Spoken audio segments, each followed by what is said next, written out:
സദസ്സിനി വന്ദനം. ഞാൻ പറയാൻ പോകുന്ന കഥയുടെ പേരാണ് സത്യസന്ധനായ മരം വെട്ടുകാരൻ. ഒരിടത്ത് സത്യസന്ധനും അധ്വാനശീലനുമായ ഒരു മരം വെട്ടുകാരൻ താമസിച്ചിരുന്നു. ഒരു ദിവസം അയാൾ മരം വെട്ടാനായി പുഴക്കരയിലേക്ക് പോയി. അയാൾ മരം വെട്ടാൻ ആരംഭിച്ചു. അയാൾ കോടാലിയാഞ്ഞു വീശി. അയ്യോ, കോടാലി പുഴയിൽ വീണല്ലോ, ഇനി എന്തു ചെയ്യും? അയാൾ കൈകൾ കൂപ്പി ജലദേവതയെ പ്രാർത്ഥിച്ചു. കുറച്ചു കഴിയുമ്പോൾ ജലദേവത പുഴയിൽ നിന്ന് ഉയർന്നു വന്നു. അയാൾ പറഞ്ഞു, ജലദേവതേ, എന്റെ കോടാലി പുഴയിൽ വീണു, ദയവായി അതൊന്ന് കണ്ടെടുത്തു തന്നാലും. കുറച്ചു സമയം കാത്തിരിക്കുമെന്നും പറഞ്ഞ് ജലദേവത പുഴയുടെ അടിത്തട്ടിലേക്ക് പോയി.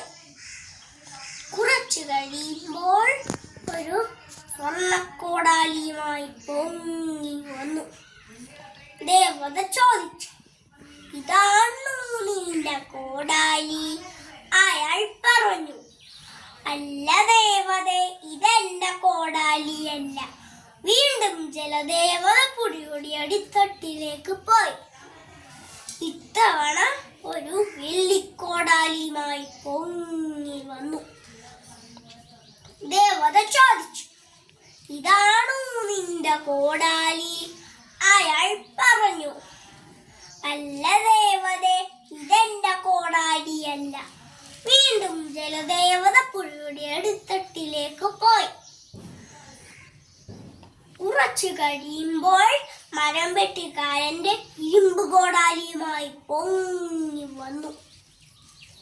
ദേവത ചോദിച്ചു, ഇതാണോ നിന്റെ കോടാലി? അയാൾ പറഞ്ഞു, അതേ ദേവതേ, ഇതെന്റെ കോടാലി തന്നെ. ജലദേവത മരം വെട്ടുകാരന്റെ സത്യസന്ധതയിൽ പ്രീതിപ്പെട്ടു.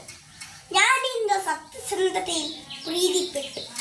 ഇതാ നിനക്ക് സ്വർണ്ണക്കോടാലിയും വെള്ളിക്കോടാലിയും ഇരുമ്പ് കോടാലിയും കൊണ്ടുപോകും.